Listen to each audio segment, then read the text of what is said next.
भगवान महादेव जी सती को कथा सुना रहे थे। लगे कहन हरि कथा रसाला, रस से भरपूर कथा सुना रहे थे, लेकिन सती का ध्यान कथा में नहीं था। अंतरिक्ष में बहुत सारे विमान निकल रहे थे और सती ने समझ लिया कि सभी विमान तो देवताओं के हैं। इसीलिए सती ने महादेव को पूछा कि ये सभी देवता कहां जा रहे हैं, और शिवजी ने तुरंत कह दिया कि कथा में विक्षेप करना वो ठीक नहीं है। आप आदर के साथ, भक्ति के साथ, जो कल्याण करने वाले भगवान की कथा है, कथा सुने, आप आदर से सुने। सती सुनो, कौन कहां जा रहा है, कौन कहां से आ रहा है, इनमें से हमारा जीवन भी छोटा पड़ेगा।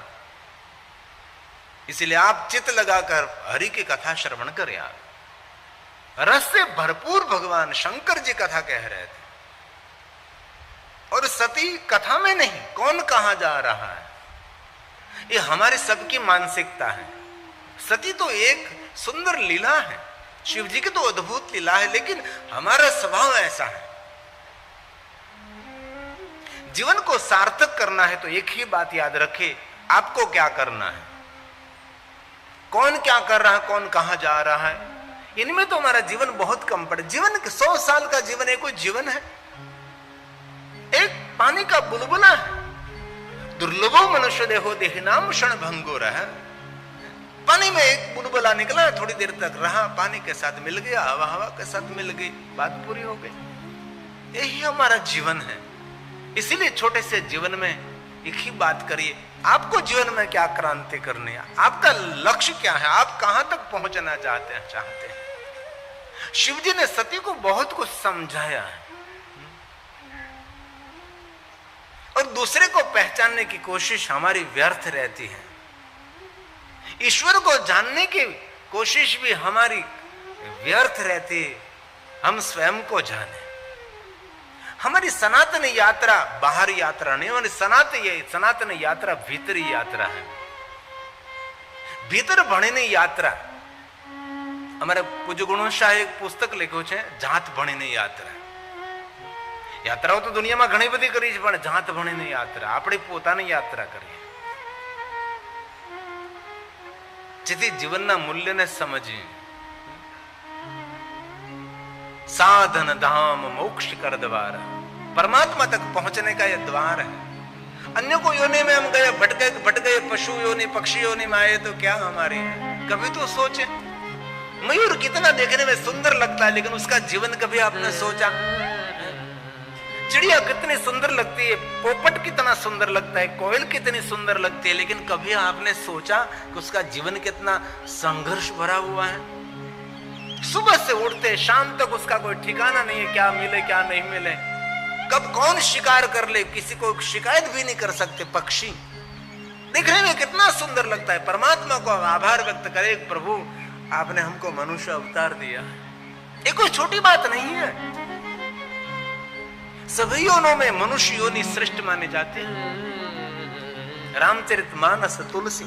साधन धाम, धाम का अर्थ होता है तीर्थ। ये साधन, ईश्वर तक पहुंचने के लिए कहीं जाना है तो 2 व्हील 4 व्हील विमान ट्रेन, कहीं ना कहीं तो ये साधन है। हम साधना करते साध्य तक पहुंचने के लिए, ये साधन है। इसलिए थोड़ी सी गंभीरता पूर्वक अपने जीवन की गहरा को देखें, और कुछ देखना नहीं है। कभी देखते हैं पशु को, पक्षी को, तो कितना दर्द होता है, इतनी ठंड पड़ती है, इतनी बारिश, इतनी धूप पड़ती है। कोई पशु का अवतार मिला तो उसको एयर कंडीशन कहां से मिलेगा, उसको एयर कूलर कहां से मिलेगा, उसको पंखा कहां से मिलेगा। बैठे बैठे पूरी रात गुजार देते हैं पक्षी वृक्ष पर। कभी सोचा? कभी कबूतरों को देखे तो कहीं कहीं मंजिल पर बैठे बैठे पूरी रात बिता देते हैं।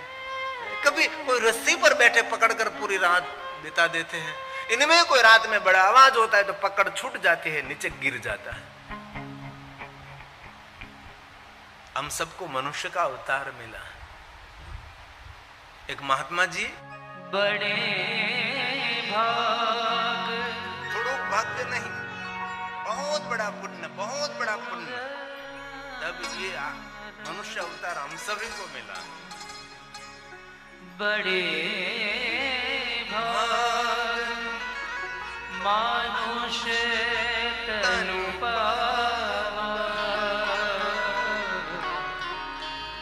सुर दुर्लभ सब ग्रंथ ही गावा, सुर दुर्लभ सब ग्रंथ ही गावा।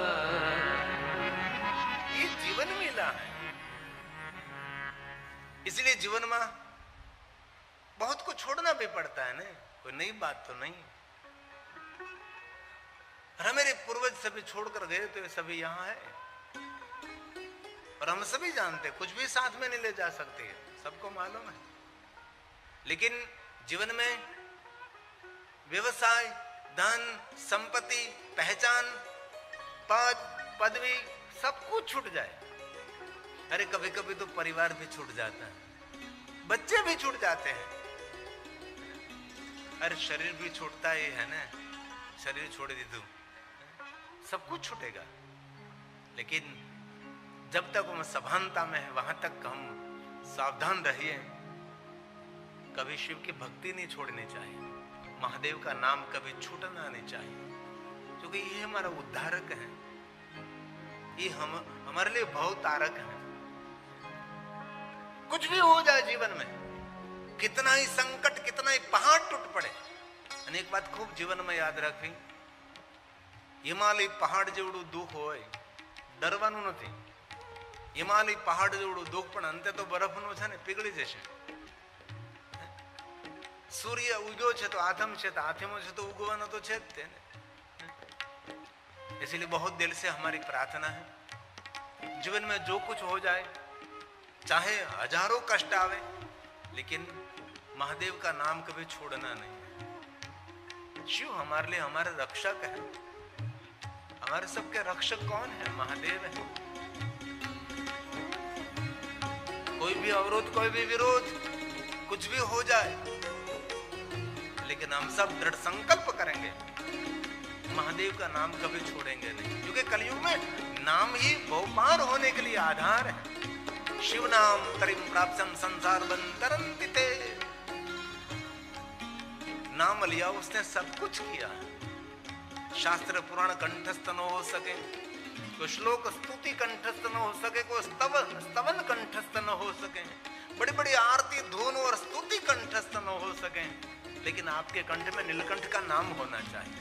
बस भगवान को याद करें, हलता चलता बैठता उठता खाता पीता उगता जागता, घर में वन में शमशान में, कोई भी अवस्था में, पवित्र अवस्था में, अपवित्र अवस्था में, कोई भी अवस्था में, कोई भी हालत में, हर हालत में। हमारे ब्रह्मलीन नौकरी जी बाबा कहते थे, कभी पाप करना पड़े तो पाप करते करते भी ईश्वर का नाम नहीं छोड़ना, क्योंकि जो पाप कर रहे इसी में से छोड़ाने वाला ईश्वर है। कभी लग रहा है कि हम पाप कर्म कर रहे हैं, इसी समय भी उसका नाम तो त्यागना ही नहीं है। मैंने नारद जी को कहा, नारद, महादेव ने बहुत समझाया, लेकिन सती ने कथा में ध्यान नहीं दिया। सती बार बार पूछने लगी। शिव ने कहा कि आपके पिता ने यज्ञ किया है। क्यों? अभिमान युक्त यज्ञ, मेरा अनादर, मेरा अपमान करने के लिए।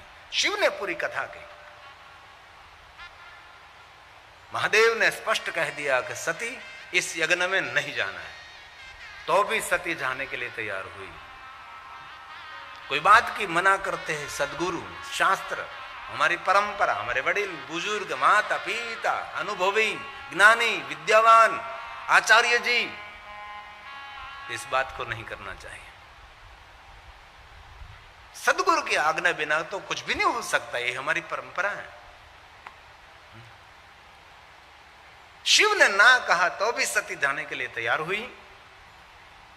भगवान शिव जी ने सती की सुरक्षा के लिए बहुत सारे गणों को साथ में भेजा, लेकिन शिव स्वयं जानते हैं काल के समय कोई रक्षा नहीं कर सकता। जो महाकाल के सानिध्य में रहता है वही काल से सुरक्षित रहता है। शिव जी ने सती ने महाकाल का सानिध्य छोड़ दिया, इसीलिए सती को काल मिला। जो शिव जी कहे नहीं जाना नहीं जावे, तो सती अभी सुरक्षित थी। शिव जी ने स्वयं ने कहा कि सती का काल आया, इसलिए महाकाल का सानिध्य छोड़ रही है। महाकाल कौन है? महादेव है। शिव जी को महाकाल क्यों कहते हैं? क्योंकि काल की कोई गति होती है, महाकाल की कोई गति नहीं है, और निरंतर है वो। और भगवान शिव ने स्वयं ने अगणित गणों को भेजा कि आप सती की रक्षा करना। बहुत सारे प्रधान गणों के नामावली शिव महापड़ ग्रंथ में है। इतने गणों को सती की सुरक्षा के लिए भेजा। सती प्रजेश नगर के द्वार पहुंची तो भी गणों की जो लाइन थी, कटार थी, वो कैलाश के द्वार थी। इतने लोग, कहीं लोगों तो वहां जाने को अवसर ही नहीं मिला। लेकिन काल के समय कोई रक्षा नहीं कर सकता। काल के समय सुरक्षित रहने के लिए महाकाल की ही उपासना, महाकाल के ही साधना। महाकाल हमारे ज्योतिर्लिंग उज्जैन और आपकी कथा यहाँ की पूर्ण करके हम महाकाल के सानिध्य में शिव कथा गाएंगे। जो सभी लिंगों में सेनापति है। सेनापति राजा कौन है? महाबलेश्वर। चक्रवर्ती लिंग है महाबलेश्वर, जो महाराष्ट्र के धरा पर है। वहां भी आने वाले समय में हमारी कथा का आयोजन है। कच्छ के बड़ौद भाई लोहना समाज के हैं, वो कथा का आयोजक है। उसने हमारे पास से 2 कथा मांगी। उसके बेटे ने कथा मांगी, उसके बेटे ने कहा कि मैं मेरे घर के आंगन में करूंगा, और पिताजी ने कहा कि मैं महाबलेश्वर करूंगा। उसने तो कहा बापू आप जो कहा वहां करेंगे। 2 कथा बाप और बेटे ने। आने वाले समय में चक्रवर्ती लिंग महाबलेश्वर लिंगों का राजा है। हमारे एक महाराष्ट्र के जजमान शरीफ, उसने हमारे पास से 3 कथा ली है। ओढ़ा नागनाथ, देवघर वैजनाथ, और एक कथा उसने गांव में कर दी। सुधा जी अग्रवाल और रविंद्र जी अग्रवाल, नाम तो याद नहीं, रविंद्र ने, हाँ देवेंद्र का रविंद्र। सुंदर कथा, 3 कथा एक परिवार में। और कल हमारे जगदीश भाई खाटोवाल आए थे अक्षरधाम में मिलने के लिए, तो रामेश्वर की कथा के संकल्प करके गए। आसो नवरात्रि के पहले 4 दिन ये कथा पूर्ण हो जाएगी। रामेश्वर ज्योतिर्लिंग में कथा होगी। जगदीश खाटोवाला ने बहुत सारे ज्योतिर्लिंगों में कथा कराई। कल हमारे संजय साहब के निवास स्थान पर अक्षरधाम में आए थे, पूरा परिवार आए थे, और जगदीश खाटोवाला से प्रेरणा लेने से। दोनों किडनी उसके खराब है, पूरी रात डायलिसिस चलता है, भरपूर डायबिटीज।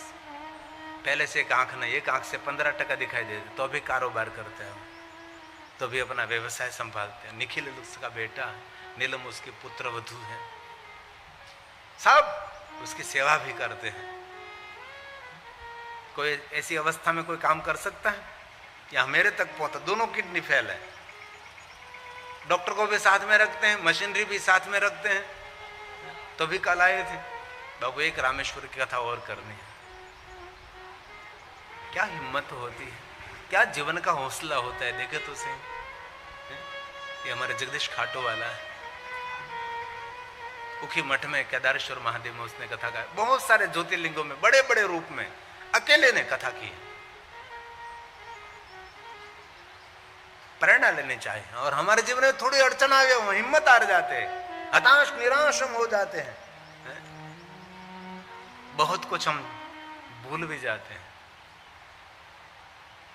इसलिए बार बार मैं कहता हूं, जीवन है भाई, गंगा निकलती है गौमुख से तो कितनी अड़चन, पहाड़ों को तोड़ती तोड़ती, चट्टानों को तोड़ती तोड़ती, पत्थरों को साथ में लेकर चलती हैं। और जो जो पत्थर गंगा के जल प्रवाह के साथ में चलते हो, पत्थर पत्थर नहीं रहता, वो शिवलिंग बन जाता है। ऐसे एक यात्रा। किसी ने पूछा, गंगा तो इतनी क्यों उतावली है सागर को मिलने के लिए? गंगा ने कहा, सागर मेरा लक्ष्य नहीं है, मैं तो गौमुख से इसीलिए निकली हूं कि जो जो मेरे प्रवाह में, जो जो मेरे जल प्रवाह में प्रवेश करेंगे, जो मुझे स्पर्श करेंगे, और बहुत सारे जीवों को पावन करने के लिए मैं यहां से निकली हूं। गंगा सागर को नहीं, गंगा पतितों को पावन करने के लिए निकली है। जीवन भी ऐसा है, गंगा को भी पहाड़ों को तोड़ना पड़ता है, चट्टानों को तोड़ना पड़ता है। तो हमारे जीवन में भी अवरोध विरोध तो रहेंगे, लेकिन कभी हताश नहीं, कभी निराश नहीं। अपना हौसला, अपना उत्साह, अपना आनंद कभी भूलना नहीं। लक्ष्य तक पहुंचना है तो बहुत कुछ सहन करना पड़ेगा आपको।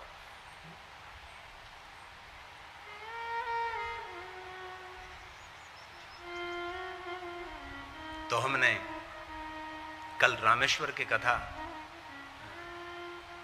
भादो मास में, और भादो मास की कृष्ण पक्ष की त्रयोदशी जिनको शिवरात्रि कहते हैं, इस दिन रामेश्वर की कथा पूर्ण हो जाएगी। बाद में आसो नवरात्रि का प्रारंभ होगा। पधारे हुए मेहमान Satish Patel, deputy municipal commissioner Shri Ahmedabad से पधारे, जो गांधीनगर जिल्लाना कलेक्टर तरीके फरज बजावी चूक्या छे। संजयभाई मुजपरा जेओ सतीशभाई पटेलना विद्यार्थी रही चूक्या छे। बहुत हृदयथी सतीशभाई आपનું स्वागत है। खूब तालियों वडे सतीशभाई આપણે આવકારીએ છીએ। कैमरामैन को प्रार्थना है बहुत तालियों के द्वारा स्वागत करें। बहुत बहुत आपका आदर और धन्यवाद करते हैं। और पधारे हुए मेहमान डॉक्टर मनहर भाई के पटेल MBBS बालरोगना निष्णांत है, अमदावाद थी आव्या छे। डॉक्टर मनहर भाई आपका भी हृदय से मैं स्वागत करता हूँ। डॉक्टर साहब का भी बहुत हृदय से आदर करें। बाळकोना निष्णांत है। बाळक बोली पण न शके, मोटानी सारवार करवी सहेली है, पण बाळकोनी सारवार करवी बहु अघरी है। बाळकने बोटल चढ़ावी तो कोई रीते बोटल चढ़ाववा माटे केटલું मथવું પડે છે।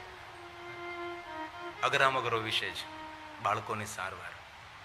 डॉक्टर मनहरभाई पटेल हृदय से आपનું स्वागत है। खूब ताली वडे डॉक्टर साहब ने આપણે आदर करिए। सती ने महाकाल का सानिध्य छोड़ दिया और हमारे संतों संवाद करते हैं कि शिव जी के सानिध्य में रहने वाली सती, और स्वयं सती ने शिव की बात न मानी और प्रजेश नगर में गई। नगर में पैर रखा। नगर के लोग सती को देख देखकर बहुत सारे ताने मारने लगे, अब शब्द बोलने लगे। अरे सती, आपको तो आमंत्रण भी नहीं मिला, निमंत्रण भी नहीं, तू क्यों आई?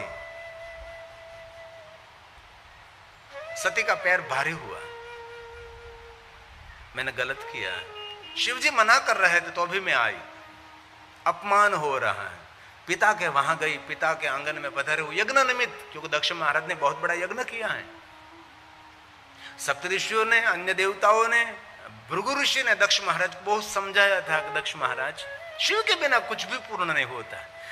ये जो आप यज्ञ कर रहे हैं न, उसके साक्षी भी शिव है। फलदान प्रतिभुवम, यज्ञ का फल देने वाला शिव है। कोई सत्कर्म, कोई पुण्य कर्म किया, पुण्य कर्म शांत हो जाएगा, सत्कर्म, लेकिन फल देने के लिए शिव जी जागरूक रहते हैं। करतो सुप्तो, जो पुष्पदंत महाराज ने गाया है, फल योगी करतो मताओ। कोई भी देवी देवताओं की पूजा करो, फल कौन देता है? वो देवता नहीं दे सकते, वो देवी भी नहीं दे सकते, फल शिव दे सकता है। शिव महापुरुष ग्रंथ का ये मंतव्य है। कोई भी पुण्य कर्म, कोई भी सेवा, कोई भी यज्ञ करो, लेकिन फल देने वाला शिव है। और सभी देवताओं ने महादेव को कहा भी है कि महादेव हम तो अपाहिज हैं। क्यों? हमारी पूजा करने से हम फल नहीं दे सकते, उस पर कृपा जरूर करते, हमारी कोई पूजा करते हैं तो, लेकिन फल तो महादेव आप देते हैं। और हमारी पूजा से महादेव आपकी पूजा कभी संपन्न नहीं रहती, लेकिन महादेव जिन्होंने आपकी पूजा कर ली, इनमें हमारी पूजा संपन्न हो जाती है। ये शिव को सामान्य देवता नहीं है। इसलिए बहुत दिल से कहता हूं, कहीं भटकने की कोई आवश्यकता नहीं है। भगवान शिव का स्मरण करिए आप। भवतारने वाला, भव पार करने वाला, भव उद्धारक, भवतारक शिव है। शिव के बिना कुछ भी नहीं हो सकता। एक घास का तिनका भी इधर से उधर नहीं हो सकता, वो शिव है। ये पुष्पदंत महाराज ने गाया है और सभी ऋषियों ने, भृगु ने, स्वयं ने समझा कि दक्ष तो गलत कर रहा है। संत उसको कहते हैं, सबको सही मार्गदर्शन करते हैं। ये पुष्पदंत रचित सुंदर स्तोत्र है, कठिन तो है।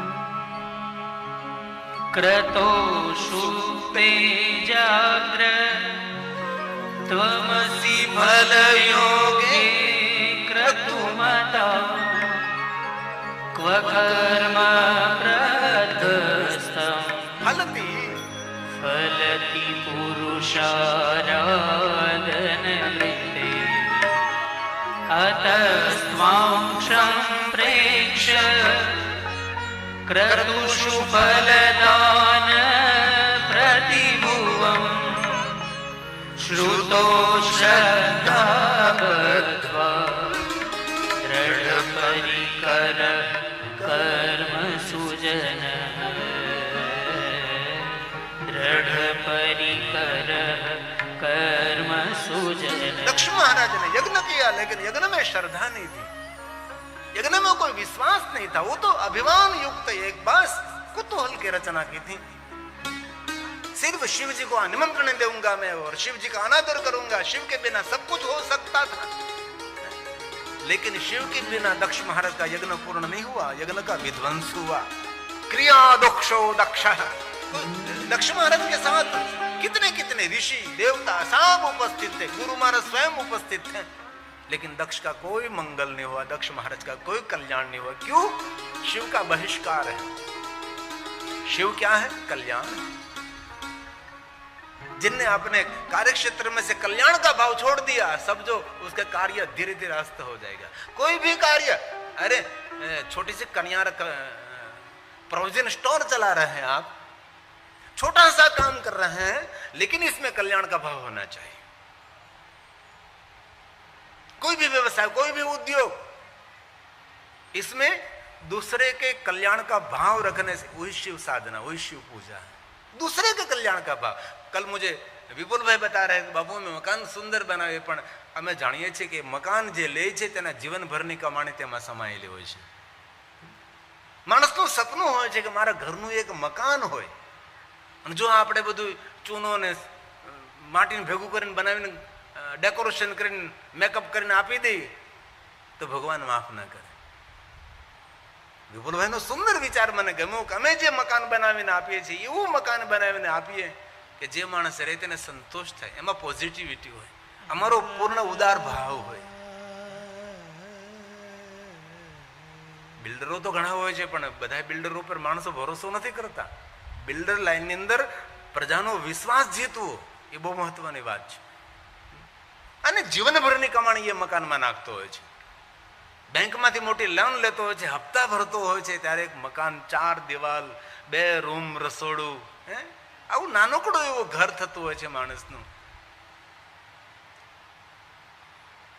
कल्याण भाव ये शिव पूजा। शिव साधना मतलब बिल्व पत्र चढ़ाते रहो, जरूर चढ़ाना चाहिए, पुष्प चढ़ाते रहो, जरूर चढ़ाना चाहिए, हमारा कोई विरोध नहीं है। लेकिन शिव अर्चन किसको कहा जाता है? शिव अर्चन उसको कहा जाता है जिनमें कल्याण का भाव होना चाहिए। शिव शब्द का अर्थ है कल्याण। आप खेत में सब्जी उगाते हैं तो ये सब्जी इतनी सुंदर होनी चाहिए कि जो खाएगा उसका मंगल हो, उसका कल्याण हो, वो रोगिष्ट न हो जाए। दवा के इंजेक्शन मार मार कर सब्जी बनाना वो तो मनुष्य की हत्या है। शाम में लौकी इतनी होती है, इंजेक्शन मार दे, सुबह में इतनी बड़ी लौकी। बैंगन इतना होता है, इंजेक्शन मार दे, सुबह में इतना बड़ा बैंगन। और हम सब देखते हैं, कुछ भी खरबूजा से लेकर कुछ खाने की सीजन नहीं रही, मनुष्य की हत्या हो रही है। वो बेरहम। अरे हम हमारे घोर खोद रहे, हम हमारे पैर पर कुवाड़ी मार रहे हैं, हमारी प्रजा नष्ट हो रही है। दुनिया में बहुत अच्छे लोग होते हैं, दूसरे के कल्याण का भाव रखते हैं।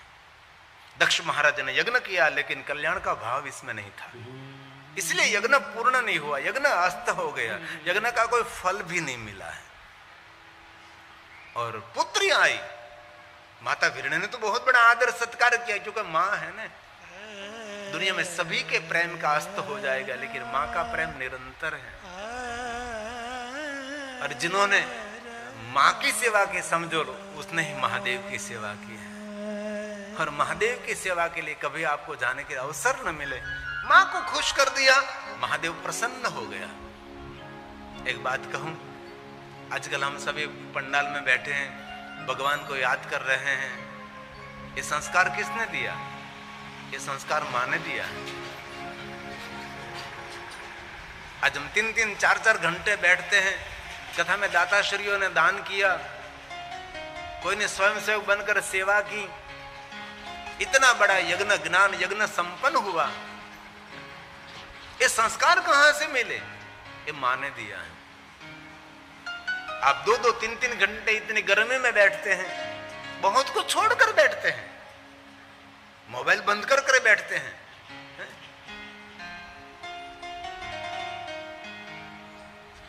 ये भगवान की कथा सुन रहे हैं और सुंदर विचार कर रहे हैं। कथा सुनने के बाद कुछ ऐसा काम करना, कुछ ऐसा करना, विचार क्रांति हो रही, कुछ बीज हम लगा रहे हैं खेत में। पर कोई खेत में बीज अंकुरित हो जाएगा, जमीन खारचो थेगी, वो खारसो थेगी, तेनी अंदर कहीं ना होगे पथरीयाळ जमीन में, पर कोई जगह अंकुरित हो जाता है बीज। सुंदर विचार करते हैं कि हम आज से बस कथा सुन ले, मौन रहेंगे, शांत रहेंगे, मिठी वाणी बोलेंगे, परमात्मा का भजन करेंगे, स्मरण करेंगे, रोज माला करेंगे, ध्यान करेंगे, प्राणायाम करेंगे, योगा करेंगे, व्यायाम करेंगे, बहुत कुछ हम संकल्प करके उठते हैं ना। इसलिए ये संस्कार कहां से मिला? संस्कार मां से मिला है। एक बात कहूं, आप छोटे हो और आप बड़े हो, लेकिन आपके घर में जो अभी आपकी माँ जीवित है ना, तो माँ तो है, पर साक्षात हमारे लिए वो जगदम्बा है, साक्षात हमारे लिए वो माँ भवानी है। हमारी कितनी सेवा की है माँ ने। हम छोटे थे, कपड़े पहनने का ढंग नहीं था, कपड़े पहना थे, कभी तो याद करें, जूते पहनाती थी माँ, बाल में तेल नाखती थी माँ, काजल करती थी माँ, मेरे बेटे पर कोई नजर किसी की न लगे, सुंदर काला टीका लगाती थी माँ, है ना। माँ ने प्यार दिया, प्रेम दिया, माँ ने अपनी गोद दी, अपनी कुख में से जन्म दिया, और इस माँ को हम भूल रहे हैं।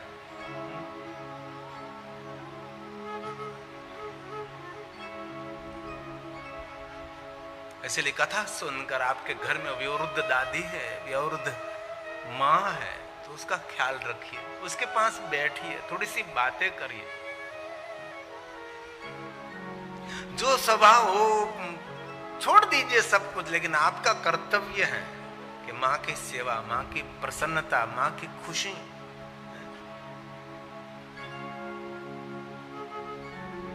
ये तो जग प्रसिद्ध है न, जननी जोड़ सखी नहीं जड़े। एक पंक्ति गाओ, बहुत सुंदर मीठी मधुर छे, समझो तो मानी वंदना छे, मानी स्तुति कहेवाय। माँ प्रत्येनो आपणो भाव। गंगा नीर तो वधे घटे लो, गंगा नीर तो वधे घटे लो। ये गामड़ा में एक मां दीकरो रहे छे, मां विधवा छे, दीकराने मोटो करे छे, थोड़ी घणी जमीन छे, नानी मोटी खेती करी ले छे, मजूरी करे छे, दीकरो मोटो थाय, दीकरो संस्कारी छे, माने खूब सेवा करे छे। माने दीकरो बહુ હળીને મળે, બીજું કોઈ તો છે નહીં પરિવારમાં, દીકરો પણ માની સેવા એટલે જ કરે છે ને માં પણ દીકરાને સંભાળ રાખે છે। સમય જવા લાગ્યો છે ને, જીવનમાં ક્યારે કઈ વિપરીત ઘટના બને શું ખબર આપણને। માને એવો કોઈ ભયંકર રોગ થાય છે, એવો રોગ એમને કોઈ સ્પર્શ કરે તો એ બીજાને રોગ થાય, આવો ચેપી રોગ લાગુ પડે છે। દીકરો સેવા કરે છે બિલકુલ નિડર થયા વગર, અને કોરોના કાળમાં ઘણા ઘણા મર્દો હતા કે જેને કોરોના કાળમાં કોરોનાગ્રસ્ત લોકોની સેવા કરી છે, માસ્ક પણ નથી બાંધ્યું, પોલીસોની સેવા કરી છે, આપણે સુરક્ષા કરતા હતા એની સેવા કરી છે। કાલ સાંજે સંજય સાહેબ કહેતા હતા કોરોના કાળની અંદર નિરંતર દિવસ રાત્રિ જાગ્યા છે અમે લોકો, દિવસ રાત્રિ સૌને ભોજન પહોંચાડ્યું, કીટ પહોંચાડી, અને કરવું જોઈએ, આપણું કર્તવ્ય છે ને। જેની પાસે જેટલી જેટલી ક્ષમતા હતી તેટલી તેટલી સેવા કોરોના કાળમાં કરી છે. સૌએ મદદ કરી છે. કેવો ભયંકર સમય હતો. કોઈનું કોઈ સગું નહીં હતું. સગા મટી ગયા, સગપણ મટી ગયા. શહેરમાંથી ગામડે આવતા હતા, ગામડામાં કોઈ આવવા નહીં દેતા હતા. કેવી વિપરીત સ્થિતિ નિર્માણ થઈ હતી. પણ ઘણા સેવાભાવીઓ નિસ્વાર્થ સેવા કરે છે. ઉની આંચ ના આવી તેને. અમે પણ કોરોના કાળની અંદર સવારમાંથી અમારું એક ટ્રક નીકળી જતું હતું ગરમ ગરમ દાળ ભાત લઈને. ગલી ગલીમાં શેરીઓમાં ઘૂમતા ફિરતા. બે બાજુ બોર્ડ મારેલા હોય, ગરમ ગરમ દાળ ભાત લઈ જાઓ. હોવ પોતાના પાત્રો લઈને આવે, દાળ ભાત લઈ જાય. કારણ કે જેની પાસે સંગ્રહ હતો એ તો જીવી શકતા હતા, પણ જે લોકો રોજનું કમાઈને રોજનું ખાતા હતા એના માટે શું કરવું? એના માટે વ્યવસ્થા આવી સંસ્થાઓએ કરી છે. અને દુનિયામાં બહુ સારા માણસો જ ભાઈ. આપણે સારા બનીએ ને તો આપણી પાસે સારા માણસો જ આવે. આપણા જેવા વાઇબ્રેશન એવા લોકો આપણી પાસે આવશે. દારૂડિયાને દારૂડિયો મળી જાય, કુસંગીને કુસંગી મળી જાય, સત્સંગીને સત્સંગી મળી જ જાય. આપણા જીવનનો સાક્ષી છે ને આ પ્રકૃતિ છે, આ પર્યાવરણ છે. એ જીવંત છે. બળે દેખાય તમને જડ, પણ તેમાં જીવંત ભરેલું છે. અને એક વચ્ચે એક વાત કહી દઉં, ક્યારે પણ તમારી સાથે કોઈ અણબનાવ, કોઈ સાથે આટલો ખરાબ વ્યવહાર આપણી સાથે કર્યો છે, પણ કોઈથી બદલો લેવાનો ભાવ નહીં રાખવાનો. કોઈ પણ માણસે આપણી સાથે એટલો દુર્વ્યવહાર કર્યો છે, એટલો ખરાબ વ્યવહાર કર્યો છે. ઘણા માણસો બદલો લેવાનો ભાવ રાખે કે અવસારે બદલો લેવો છે. બદલાની આગમાં આપણે સળગા કરીએ છીએ અને આપણે સળગીને ભસ્મ થઈ જઈશું, બદલો નહીં લઈ શકીએ. એટલે કોઈએ આપણી સાથે ખરાબ વ્યવહાર કર્યો હોય એનો બદલો લેવાનો ભાવ નહીં રાખો, ભૂલી જાઓ. અને તમે જોજો તમારી આંખની સામે તમે જે બદલો ન લઈ શકો ને એના કરતા 10 ગણો બદલો આ પ્રકૃતિ લઈ લે. તમારી નજરની સામે જ લે છે. પણ આપણે એમાંથી નીકળી જવાનું છે કે ભાઈ ઈશ્વર કરે સો હોય. તો આ દીકરો માની સેવા કરે છે. ગામમાં સૌને ખબર પડી કે આમની માને કોઈ એવો રોગ થયો છે કે એ રોગ ગામમાં ફેલાઈ જશે. ગામ આખામાં વાત ફેલી, ગામ સંગઠિત થયું. આમને ગામની બહાર કાઢો. હવે ગામની બહાર ક્યાં જાય? ઝૂંપડામાં રહે છે, નાની ખેતી છે, મજૂરી કરીને મા દીકરો જીવે છે. ગામ ભેગું થઈને હુલ્લડ કરીને આવ્યા કે તમે આ ગામને છોડીને નીકળી જાઓ, અમારા ગામને રોગ થશે. ત્યારે એવું કોરોના કાળમાં આવું જ હતું. ધક્કા મારીને લોકોને કાઢી મૂકતા હતા. આવી સ્થિતિ હતી. પેલા આજીજી કરી કે નહીં, મારી માને હું ઘરથી બહાર નહીં નીકળવા દઉં, હું ધ્યાન રાખીશ, કોઈને રોગ નહીં થવા દઉં. પણ ગામ તો ગામ, ટોળા ભેગા થાય, અહીંયા કઈ બુદ્ધિ તો હોય નહીં.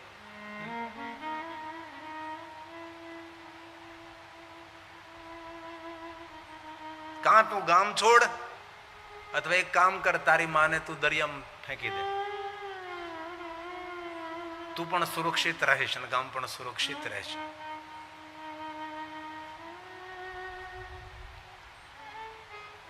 હવે માં દીકરાને કહે છે, બેટા એ ગામની વાત સાચી છે, મેં તો ઘણું જીવી લીધું, હવે તું મોટો થઈ ગયો બેટા, એટલે મને કોઈ ચિંતા નથી હવે.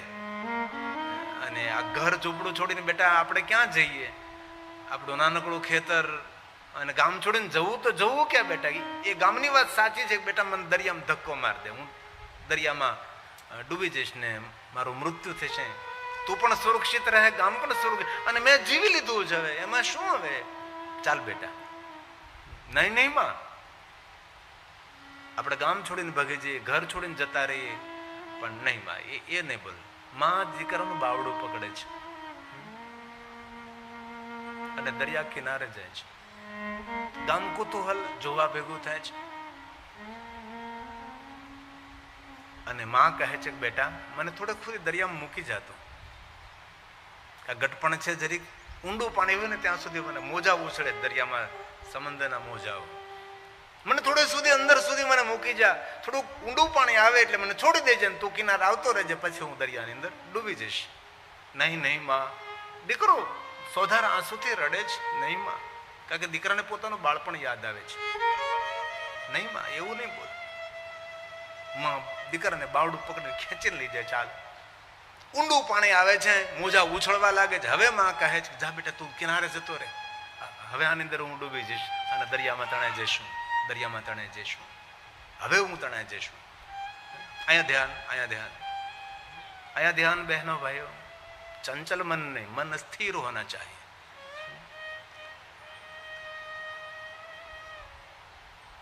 માં ડૂબવા લાગે છે, દીકરો માથા પર ચડે કે નહીં માં. ગામના લોકો જોવે છે.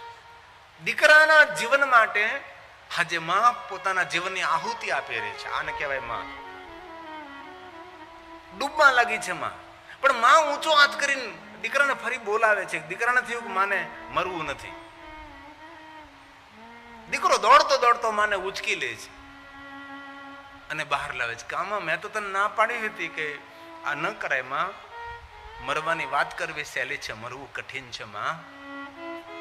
નાના બેટા, એટલા માટે મેં તને નથી બોલાવ્યો, પણ બેટા મરતા મરતા મને યાદ આવી ગયું છે. શું માં? બેટા તું બહુ તંદુરસ્ત છે. હા માં, પણ તું ભૂલથી અડદની દાળ નહીં ખાતો, કારણ કે અડદની દાળ તું જ્યારે તું ખાશ ને ત્યારે તું બીમાર પડી જઈશ. મરતી મરતી જે દીકરાઓની ચિંતા કરે એને માં કહેવાય છે. હવે દીકરો કહે છે, માં ગામને માર ગોળી અને ખેતરને ઝૂંપડાને માર ગોળી, આવી દેવ જેવી માને હું ન ગુમાવું. માં હું તને ઉચકી લઉં, ચાલ આપણે ગામ છોડીને જતા રહીએ. ગંગાના નીર તો વધે વધે ઘટે, સરખો પ્રેમનો પ્રવાહ એ છે માં, એ છે માં.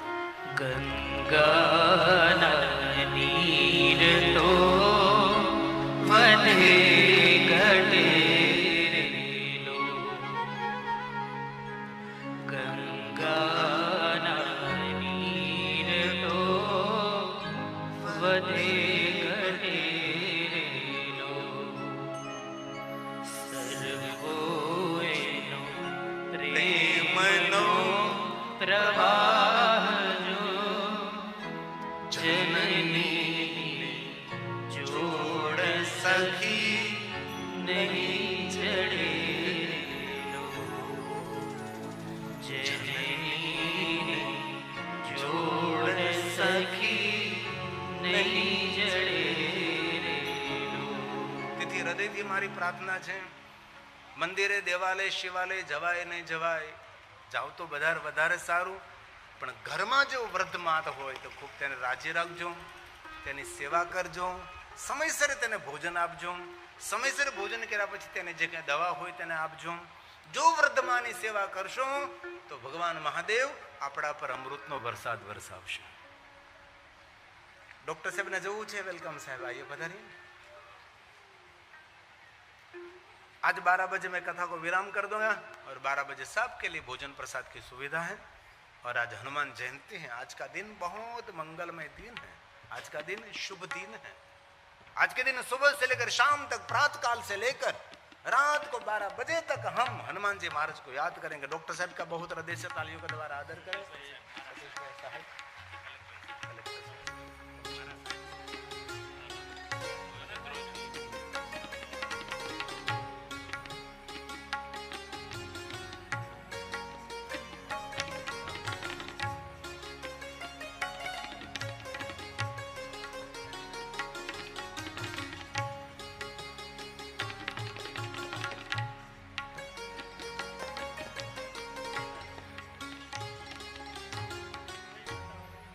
માતા વીરણી અને સતી બહુ હેત અને પ્રેમથી મળે છે. वीरणी ने कहा, पुत्री सती, आपके पिताजी ने आपको निमंत्रण नहीं दिया है.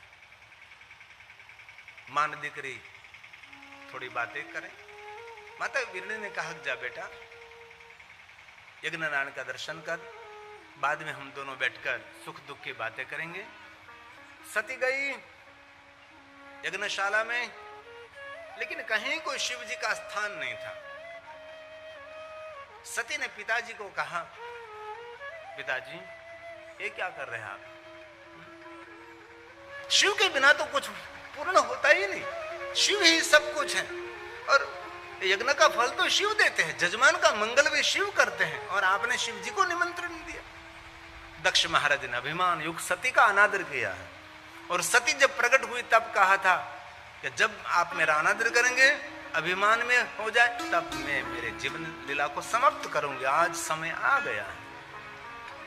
सती ने अंग में से योगाग्नि को प्रकट किया है, चंद्रमौली वृषकेतु को याद किया है, और सती मरत हरिसन बरु मागा। सती ने अपना प्राण का त्याग कर दिया, हाहाकार हो गया। पूरा प्रसंग में सती ने देह त्याग किया। सांप खड़े हो गए, ये क्या हुआ, ये क्या हुआ, ये क्या हुआ। शिव जी को पता लगा। महादेव ने जटा में से वीरभद्र को प्रकट किया, काली को प्रकट किया, और वीरभद्र को आज्ञा दी, जाओ दक्ष को दंड करिए। वीरभद्र हुंकार करते हुए ब्रजेश नगर में आए। दक्ष और वीरभद्र का युद्ध, भृगु ऋषि ने बहुत प्रार्थना की, युद्ध नहीं करिए, युद्ध रोकने के लिए प्रयास, क्योंकि युद्ध का परिणाम दुखद ही होता है। भले बाद में कोई सुखद होगा, लेकिन बहुत लोग इसमें जीवन की आहुति दे देते हैं। युद्ध कोई सुख देने वाला नहीं है, युद्ध दुख का निमंत्रण है। इसलिए किसी के साथ भी लड़ाई नहीं करनी चाहिए, थोड़ा सा छोड़ दीजिए।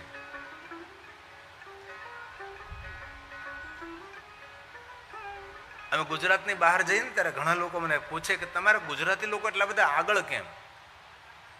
કોઈ પણ ક્ષેત્રમાં આપણા ગુજરાતીઓ, કોઈ પણ દેશમાં જાઓ, આપણા ગુજરાતીનો સિતારો ચમકતો હોય। અને અમને લોકોને ઘણા પૂછે, મેં ગુજરાત બહાર જઈ તો તમારા ગુજરાતી કોઈ પણ જગ્યાએ છે, એ લોકો કેમ એટલી મોટી પ્રગતિ કરે? ત્યારે મેં એમ કહ્યું કે ગુજરાતીમાં વિશેષમાં વિશેષ સદગુણ એ છે કે ગુજરાતી માણસોનો છોડવાની આદત છે, જવા દો, જવા દો, જવા દો, કમાઈ લઈશું, જવા દો। અમે લોકો લડાઈ ન કરીએ, જવા દો। જતું કરે તેનું કાંઈ નથી જતું, જતું નથી કરતા તેનું બધું જતું। એટલે સંસારમાં જતું કરો, જવા દો ને ભાવે, કોઈ વાત નહીં, કમાઈ લેશું। એટલે ગુજરાતીઓ હંમેશા આગળ છે, પકડી ન રાખે, જવા દો ભાઈ।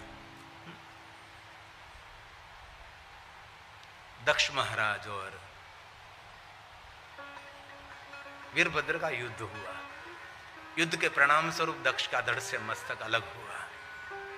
भृगु ऋषि ने शिव जी को प्रार्थना की, शिव वहां पधारे हैं, और भृगु ने कहा दक्ष मेरा शिष्य है, मैं उसका गुरु हूं, दक्ष का मंगल करो, आप उसको जीवित करो प्रभु। भृगु ने महादेव को प्रार्थना की। महादेव ने कहा जाइए, जो मस्तक मिले आप लेकर आओ। पशु मस्तक मिला, शिव जी को दिया, सजीवन मंत्र का प्रयोग किया, दक्ष को पशु मस्तक के द्वारा जीवित हुआ। दक्ष महाराज ने पहली बात कही, बाबा महादेव आज मुझे पता लगा मेरे पर कोई भृगु ऋषि जी तपस्वी संत थे, इसीलिए मुझे पशु का मस्तक मिला। जिनके पर इतना कोई सामर्थ्यवान सदगुरु नहीं होगा, और जिनके हृदय में शिव के प्रति कोई मंगल भाव नहीं, शिव के प्रति कोई भक्ति नहीं, शिव का जो द्रोही है, शिव का जो विरोधी है, भगवान उसकी तो क्या दुर्गति होगी। मुझे क्षमा करे भगवान, अहंकार अभिमान में मैंने आपका विरोध किया है, मैंने मेरे यज्ञों में से बहिष्कार किया भगवान। और दक्ष महाराज ने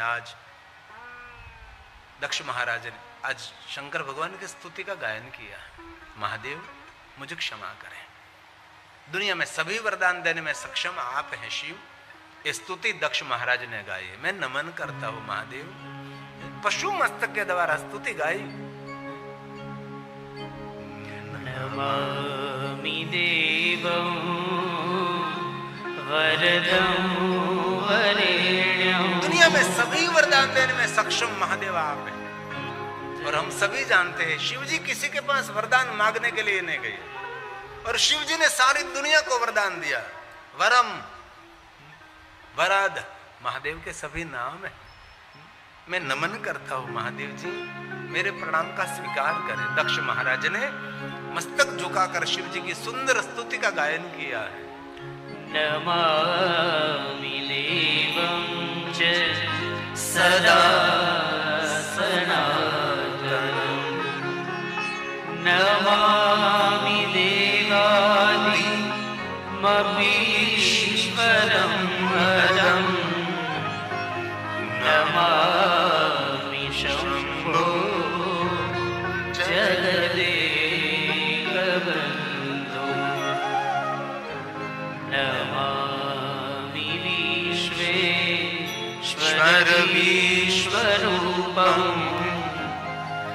सनातनं ब्रह्म निजात्मरूपम् नमामि सर्वं निजभावगम्यं वरं वरेण्यं वरदं नतोऽस्मि वरं वरेण्यं वरदं नतोऽस्मि। शंकर भगवान ने कहा है दक्ष महाराज, ये पूरी प्रकृति का नियम है, जैसा वर्ताव दूसरों के साथ करोगे वैसा वर्ताव हमारे लिए फलित रहता है। इसीलिए कभी दूसरों के साथ ऐसा वर्ताव नहीं करना चाहिए हमारे वर्ताव से उसको कोई दुख हो, कभी नहीं। और ये प्रकृति का सबसे बड़ा गहरा एक नियम है। दूसरों के साथ जितना वर्ताव, जैसा वर्ताव करोगे ऐसा वर्ताव हमारे लिए फलित होता है। इसलिए कभी भी किसी के सामने हमारा वर्ताव ऐसा नहीं होना चाहिए जो दुखद हो।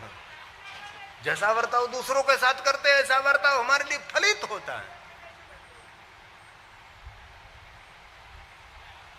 ओम नमः शिवाय मंत्र का अर्थ क्या है? ये ओम नमः शिवाय मंत्र इतना महान क्यों है? इसीलिए तो महान है। तद अल्पा अक्षरम, थोड़े अक्षरों वाला ये मंत्र है। तथा वट बीजम, वटवृक्ष के बीज समान, छोटे से बीज में पूरा वटवृक्ष समाया हुआ है।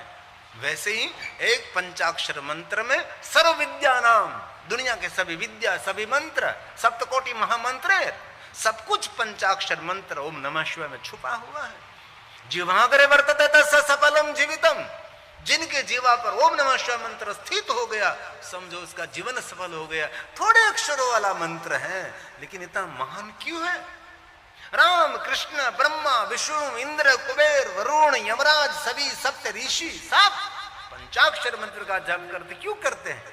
क्योंकि मंत्र जपने में सरल है, बोलने में सरल है, अक्षरों में कम अक्षरों वाला छोटा मंत्र है, लेकिन उसका जो भावार्थ है वो बहुत बड़ा है। ओम का अर्थ है सर्व ब्रह्मांड, नमः का अर्थ है नमस्कार, शिव और शिवाय पूरे ब्रह्मांड का कल्याण करो। शिव शब्द का अर्थ है कल्याण। एक दो तीन चार व्यक्तियों का नहीं, भारत का नहीं, पृथ्वी का नहीं, पूरे ब्रह्मांड का कल्याण करो, पूरे ब्रह्मांड का कल्याण करो। तो शिव ने स्वयं ने दक्ष महाराज ने को कहा, दक्ष महाराज ये दुनिया की शुरुआत गगन में से, अगर में से, आकाश प्रकाश कोई दिशा में से नहीं हो रही। जहां बैठे जहां खड़े वहां से पूरी दुनिया का प्रारंभ होता है। इसलिए जो कुछ आप बोलते हैं ना वो आपसे शुरुआत होगी। कैसे? तो कि शांत सरोवर जल से भरा है, लेकिन जहां पत्थर गिरता है वहां से तरंग प्रकट होती है, तरंग पूरे सरोवर में फैलती है। वैसे जो आप बोलते हो आपसे प्रारंभ होगा, पूरी दुनिया में फैलता है। इसलिए शुभ विचार, शुभ चिंतन, शुभ वचन, शुभ वाणी ये जीवन का एक सर्वश्रेष्ठ सद्गुण है। कभी दूसरों के लिए बुरी बात नहीं, कभी दूसरों के लिए कोई गंदा चिंतन नहीं। ओम शब्द का अर्थ है पूरे ब्रह्मांड, नमः का नमः नमस्कार, शिव और शिवाय पूरे ब्रह्मांड का कल्याण करो। तो पहले कल्याण किसका होगा? जो बोल रहा है उसका पहले कल्याण होगा। इसलिए आज से जो सुखी आप रहना चाहते हैं तो सबके सुख का भाव करें, सबके कल्याण का भाव करें। बस मेरे शत्रु को भी सुख मिलना, मेरे दुश्मनों का भी कल्याण होना चाहिए, ये भाव। हम ऋषि मुनियों ने विचार कितना सुंदर दिया, सर्वे भवन्तु सुखिनः, पूरे भुवन में सबको सुख मिले, सबको आरोग्य मिले। क्यों? इसीलिए कहा है विश्व का कल्याण हो, ऐसा सूत्र हमें ऋषि मुनियों ने दिया है। भारतीय सनातनी परंपरा विशाल है, उसकी कोई छोटी विचारधारा, संकुचित विचारधारा हमारे सनातन धर्म के ऋषियों के नहीं है। यहाँ शंकर भगवान ने दक्ष महाराज को कहा है कि जैसा वर्ताव दूसरों के साथ करेंगे वैसा वर्ताव हमारे लिए फलित होता है। दूसरों को मान देते हैं तो आपका भी मान होगा, दूसरों का अनादर अपमान करेंगे तो हमारा भी अनादर अपमान होगा। जो देते हैं वही मिलने वाला। खेत में आपने बाजरा लगाए तो बाजरा ही निकलेगा, गेहूं लगाए तो गेहूं निकलेगा, क्या नहीं, जो आप बो रहे वही आपको मिलने वाला है। ईश्वर का पूरा ब्रह्मांड उसकी खेत है, जो बोले सो निहाल। इसलिए शुभ बोलने का प्रयास करें, शुभ वाणी, शुभ चिंतन। दक्ष महाराज ने कहा भगवान मुझे क्षमा करें, मैंने आपका अपराध किया है। और वहां शंकर जी लिंग रूपेण सतमहा लिंग रूपेण दक्षेश्वर महादेव लिंग रूप में प्रकट है। अनुग्रह है लोकानाम, जगत पर अनुग्रह करने के लिए भगवान वहां प्रकट रहे, जिनका नाम दक्षेश्वर महादेव है। भगवान शिव ने सती को उठाया, पहाड़ों के चट्टान, विष्णु भगवान ने चक्र को आज्ञा दी, चक्र भी गया, सती का अंग जहां जहां गिरा वहां वहां शक्तिपीठों का प्रागट्य हुआ, महादेव जी ध्यानस्थ हो गए। बहुत समय बीत गया, काल बीतने लगे, क्योंकि महाकाल ध्यानस्थ है आज। और एक तारकासुर नाम का असुर हुआ, ब्रह्मा की उपासना की, ब्रह्मा के पास से वरदान मांगा, शिव पुत्र के द्वारा मेरी मृत्यु, क्योंकि तारकासुर जानता था शिव जी की पत्नी जलकर भस्म हुई, उसने प्राण त्याग दिया, शिव जी समाधि में है, कभी दूसरा विवाह शिव का नहीं हो सकता, उसके द्वारा कभी पुत्र जन्मेगा नहीं, मेरी मृत्यु नहीं होगी। तारकासुर को मृत्यु का कारण मिल गया, हाहाकार मचा दिया, पूरे देवलोक को खाली करा दिया, इंद्र को इंद्रपुरी में झका दिया, पूरे डिस्टर्ब सब कुछ। और सबने देवता ने मिलकर निर्णय लिया कि सती का दूसरा जन्म हिमालय के वहां हुआ है, ते ही कारण हिमगिरि गुरु जाए जन्मे पार्वती तनु पाए। ते ही कारण, क्या कारण? कि सती ने यहां देह त्याग किया और दूसरा जन्म हिमालय के वहां मां मैनावती के वहां क्यों हुआ? ते ही कारण, कोई कारण होगा, इशारा कर दिया ते ही कारण। ते ही कहां से निकाले हम? तो ते ही कारण वो है कि सती जब तपस्या करने के लिए हिमालय पहाड़ में आई थी, तब माता मैनावती ने सती की बहुत सेवा की थी और रोज कामना कर रही थी माता मैनावती की ऐसी पुत्री मुझे मिलनी चाहिए, और सती की बहुत सेवा की थी, परिक्रमा करती थी, फल देती थी, सुरक्षित रखती थी सती को। और सती को देखकर एक ही भाव प्रकट रहता था कि ऐसी मुझे पुत्री मिले बस। और सती ने अपना तप पूर्ण किया, शिव मिल गए, वरदान मिल गया। सती अपनी तपस्या पूर्ण करके जा रही थी, मां मैनावती मार्ग में खड़ी थी और मां की आंख में आंसू भरे थे। और माता सती ने कहा कि मां तेरी आंख में आंसू क्यों? अरे सती आप जा रही हैं, आपकी तपस्या से हिमालय पहाड़ों के कंदरा में से महक आ रही थी, हिमालय पहाड़ की शोभा में वृद्धि आपने की, आपने आपकी तपस्या में। और रोज उठकर मैं आपका दर्शन करती थी, आपकी परिक्रमा करती थी, आपका तप साधना देखकर मैं प्रसन्न रहती थी, और आज आपका तप पूर्ण हुआ, आप जा रही हैं। प्रश्न ये हो रहा है कल मैं किसका दर्शन करूं? और मां मैनावती रो पड़ी। मां के रुदन को सुनकर और मां के आंसुओं को देखकर सती आज बोली कि मां मैनावती, अब तक तो मैंने किसी को मेरा परिचय नहीं दिया है, लेकिन आज पहली बार मैं मेरा परिचय देती हूं आपको। मां मैना ने कहा, दक्ष पुत्री सती आपका परिचय क्या है? तब माता सती ने कहा कि मां सारी दुनिया ऐसा मानती है कि मैं दक्ष महाराज की पुत्री हूं, लेकिन वास्तव में मैं दक्ष महाराज की पुत्री नहीं, मैं जगत की माता भवानी हूं। मैं सुंदर लीला करने के लिए मैं धरती पर मैं उतरी हूं। मां पहली बार मेरा परिचय दे रहे हो, मैंने किसी को नहीं कहा कि मैं जगदम्बाम्बा पराम्बा मैं जगत माता हूं, मैंने किसी को नहीं कहा। आज पहली बार आपने मेरा दिल जीत लिया सेवा करके। सेवा करके किसी को भी जीत सकते आप, शस्त्र से काम नहीं होता, उस सेवा से काम हो सकता है। कटु शब्दों से काम कोई पूरा नहीं होता, जो मधुर शब्दों से काम पूरा हो जाता है। अकड़ता से कोई काम नहीं होता, झुकने से जो काम हो जाता है। झुक कर चलो, थोड़ा सा पीछे हटकर दौड़ो। बहुत दौड़ देने थोड़ा पीछे हटना पड़ता है लंबी छलांग लगाने के लिए। मां पहली बार आपने मेरा दिल जीत लिया है। मां मैं कोई सामान्य दक्ष की पुत्री नहीं हूं, मैं जगदम्बाम्बा पराम्बा मां सती के रूप में मेरा अवतरण हुआ है। तुम मांग, कुछ वरदान मांग मेरे पास से। मां मैना ने कहा कि मैं आपके पास से क्या मांग सकती हूं? अरे तेरे मन में जो हो मांग ले, आज मैं तेरी सेवा से प्रसन्न हूं। तब माता मैना ने मांगा था कि दक्ष पुत्री सती आप स्वयं भवानी है, बस मेरे पर इतनी कृपा कर दे, जैसी दक्ष की पुत्री सती है ना, ऐसी पुत्री मुझे मिलनी चाहिए। बस ऐसी पुत्री, तपस्वी नहीं गुणवान पुत्री मुझे मिले। तब सती ने कहा, लीला एक बार होती है, ऐसी लीला दूसरी बार नहीं हो सकती है। लेकिन मां, मैं तेरी सेवा से प्रसन्न हूं, मैं तुझे वरदान देती हूं, दूसरा जन्म मेरा होगा तो मां, मैं स्वयं तेरी पुत्री बनकर तेरे आंगन में प्रकट रहूंगी। तेही कारण हिमगिरी गुरु जाई, जन्मे पार्वती तनु पाई। तेही कारण, यही कारण से दूसरा जन्म सती का मां मैनावती के वहां हुआ है। और नारद जी ने पार्वती को बहुत सुंदर बोध दिया है। शिव जी की महिमा गाकर माता पार्वती का दिल शिव जी के साथ जोड़ दिया, और पार्वती ने निर्णय लिया था कि मुझे शिव जी को मिलना है। जन्म कोटि लगे अगर हमारी बंधु शंभु न तो रहू कुमारी, करोड़ जन्म तक मैं कुंवारी रह सकती हूँ, लेकिन विवाह करूं शंकर जी के साथ।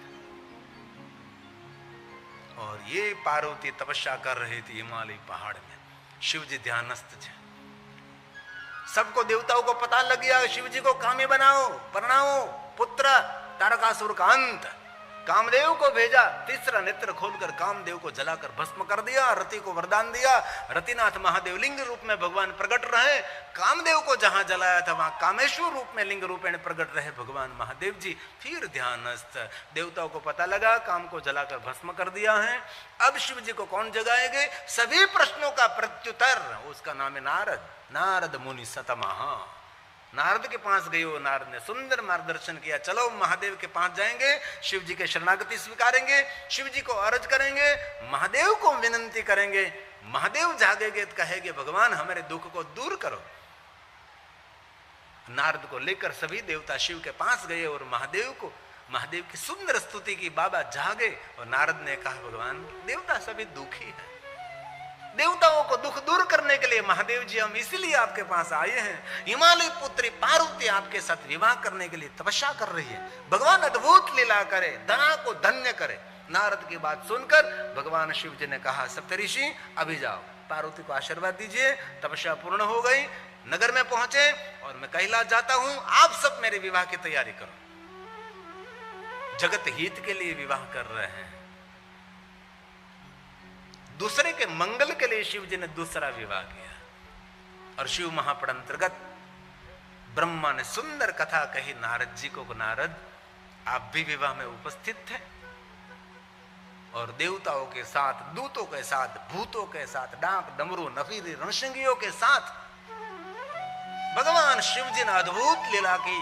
और शंकर भगवान का दूसरा विवाह नगाधिराज हिमालय की पुत्री मां मैनावती और मैनावती की पुत्री पार्वती,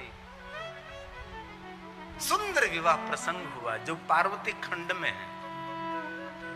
विश्वकर्मा जी ने सुंदर सुंदर हिमालय नगर को सजाया है और हिमालय जी ने इतनी सुंदर व्यवस्था की है कि जो जो बाराती आने वाले हैं सभी बारातियों की सुंदर सुंदर प्रतिमा निर्माण की है, जो जो बाराती थे। इसलिए हुआ कैसा, पूरे बाराती बारात लेकर आए और जिनकी प्रतिमा जहां थी वहां खड़े रह गए वो लोग देखने के लिए, वाह वाह हमारी जैसी प्रतिमा, मेरी प्रतिमा, मेरी प्रतिमा। जितने बाराती थे सब जहां जहां जिनकी जिनकी मूर्ति आती गई वहां खड़े रहते गए और भूत प्रेत और शिव जी आगे बढ़ते गए, क्योंकि भूत प्रेतों की कोई प्रतिमा नहीं बनाई थी, इसलिए वो लोग देखने के लिए नहीं खड़े रहे, वो लोग निकल गए। बाकी सभी देवता ऋषि मुनि सब अपनी अपनी प्रतिमा दोनों तरफ बनाई थी। अभी भी आप कलयुग में देखो, कहीं कोई रिसेप्शन में, कहीं कोई फंक्शन में जाओ तो दोनों तरफ फोटो लगे, दादा दादी, मामा मामी, काका काकी, है सब फोटो, पूरे एंट्रेंस से दोनों तरफ photo photo photo photo photo photo photo लगे। क्यों? ये प्राचीन परंपरा, ये नई कोई परंपरा नहीं है। द्वार से लेकर पूरे विवाह मंडप तक फोटो लगी रहती है। ये परंपरा हिमालय जी ने पहली बार अपनाई थी। क्यों? देवताओं का कितना ही सम्मान करो कम लगेगा, देवताओं को कितना ही व्यंजन भोजन कराओ उसको कम लगेगा। क्यों? देवताओं के पास कोई कमी नहीं है, इसलिए उसको प्रसन्न करने के लिए क्या करें, तो उसको प्रसन्न करने के लिए एक ही तरीका है, उसकी छवि बनाओ। और मानव का बहुत बड़ा मनोविज्ञान है। हमारी प्रतिमा हमको प्रिय लगती है, हमारी फोटो प्रिय लगती है, अब तो फोटो सामान्य हो गया। पहले तो जब फोटो खिंचाते थे तो 10 लोगों को कहते आज मैंने फोटो पડાવ્યો, आज मैं फोटो पડાવ્યો। एक पासपोर्ट पડાવે तो પણ કેટલી ખુશી કહો, મારો ફોટો વારંવાર જોયા કરે, વારંવાર। અને આપણને સૌને અનુભવ છે, કોઈના લગ્નમાં ગયા હોય આપણને અને લગ્નનો આલ્બમ જોવા આપણને આપે તો સાચું બોલજો, આલ્બમમાં કોનો ફોટો આપણે ગોતીએ? આપણે ક્યાં છીએ અંદર? આપણું થોડુંક એવું માથું બતાય તો રાજી થઈ જાય આપણે, આ જો ડોકો ડોકો બધાય। એક માનવનો મોટું વિજ્ઞાન છે આ। આપણે અરીસામાં ઉભા હોય ત્યારે, અરીસાની સામે ઉભા ત્યારે દુનિયાને જ ભૂલી જતા, બધું ભૂલાઈ જાય આપણને। દર્પણની સામે ઉભા હોય ત્યારે દુનિયા ભૂલાઈ જાય, કામ ભૂલાઈ જાય, બસ આપણે આપણને જોયા કરીએ છીએ। પછી ભલે બસ ચૂકી જાય, વિમાન ચૂકી જાય, પણ દર્પણને છોડવું મુશ્કેલ છે। દુઃખ નહીં લગાડતી બહેનો, ઘણી બધી બહેનો બહુ જ વાતો કરતી હતી। એક પ્રસંગમાં તો ચિંતન કરું, બધા વારંવાર કહે કે ભાઈ બહેનો ચૂપ રહો, થોડીક વાર ચૂપ રહીને પાછી વાતો એ વળગે ખુશખુશ ખુશખુશ। એમાં એ કોઈ બુદ્ધિજીવી માણસ એ કે બહેનોને ચૂપ રાખવા માટે શું કરું? તો કે બધા બહેનોના હાથમાં એક એક અરીસો આપી દો। દુઃખ નહીં લગાડતા, આ દરેકનો સ્વભાવ છે, બહેનોનો નહીં। એ ચૂપ થઈ જાય, જોયા કરે, જોયા કરે। આ એક મનુષ્યનું મોટું લક્ષણ છે। પોતાનું ચિત્ર, પોતાની છબી, પોતાની પ્રતિમા તેને જોવી ગમે। તો ભગવાન શિવ હિમાલય નગર વિવાહ મંડપ કે દ્વાર પધારે અને સુંદર શિવ પાર્વતીના વિવાહની કથા છે। ગર્ગાચાર્ય મહારાજે સુંદર વિધિ કરાવી, મંત્રોનું ગાયન કર્યું, કન્યાદાન થયું, મંગલ ફેરા થયા। હિમાલયજી પોતાની પુત્રી પાર્વતીને સુંદર વિદાય આપી છે। શિવ પાર્વતીની વિવાહ થયા અને ભગવાન શિવ અને પાર્વતી કૈલાસના દ્વારે પધારે છે। વિષ્ણુ ભગવાન લક્ષ્મીજી સુંદર સ્વાગત કરે છે। સ્વાગત થયું, કૈલાસમાં બિરાજે, દેવતાઓએ પરિક્રમા કરી, જય જયકાર કરી છે। અંતે શિવ અને પાર્વતી સુંદર લીલાઓ કરી છે, સુંદર વિચરણ કર્યું છે, વિહાર કર્યો છે।